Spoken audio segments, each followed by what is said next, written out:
We'll next move on to the next one, which is in front of you, which is number AM6 by Ms. Tsongas. Ms. Tsongas, you're recognized. You've already had that printed out, passed out, or sent out to you. Ms. Tsongas, you're recognized.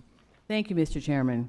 As we heard at last week's Federal Land Subcommittee hearing, there is still much work to be done on this legislation before it could be considered a bipartisan compromise and be signed into law by the President. Among the many concerns outlined in the Bureau of Land Management and Forest Service testimony is that this bill contains loopholes and exemptions for the management of wilderness and national conservation area designations, all of which threaten the long-term conservation value of these areas. My amendment replaces the management language for these two important designations with bipartisan standard provisions from the Public Lands Omnibus of 2009. In fact, this is the same bipartisan language that Congress used for wilderness and NCA designations in Washington County, Utah. The lands impacted by this bill, like all public lands, belong to the American people, and Congress has a responsibility to ensure that they are managed in a manner that achieves the appropriate balance between conservation and development. As currently written, this bill falls far short of achieving that balance and has little chance of becoming law. For example, Title I of the legislation purports to designate over 1.76 million acres of wilderness, but contradicts the Wilderness Act by indefinitely allowing motorized vehicle use and construction of new water infrastructure. This text is a violation of the Wilderness Act's promise to reserve certain federal lands, quote, for the use and enjoyment of the American people in such manner as will leave them unimpaired for future use and enjoyment as wilderness, unquote.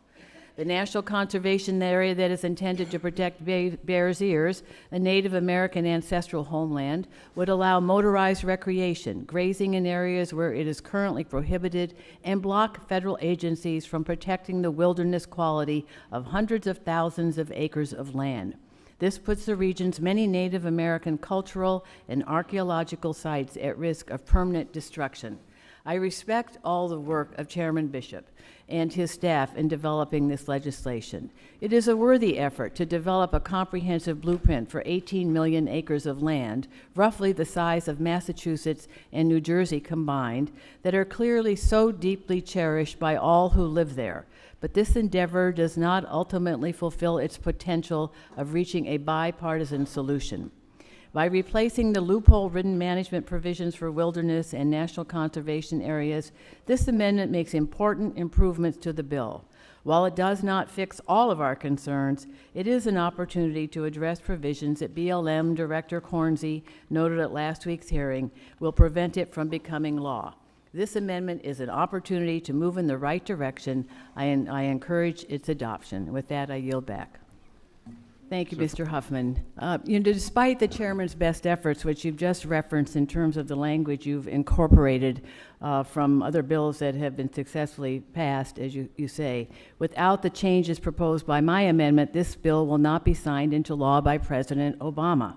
This was made clear by both the BLM and Forest Service in their testimony at our subcommittee hearing last week. The conservation, and for this reason, the conservation designations in this bill could be described as a wolf in sheep's clothing. Many of the so-called conservation provisions aren't really providing adequate long-term conservation. As the BLM testified, the management language currently in the bill, quote, would result in significantly less protection than in other similarly designated areas. So as you've looked at language that you have incorporated, why not then incorporate the language in this amendment, which did receive bipartisan support in the 2009 Public Lands Omnibus?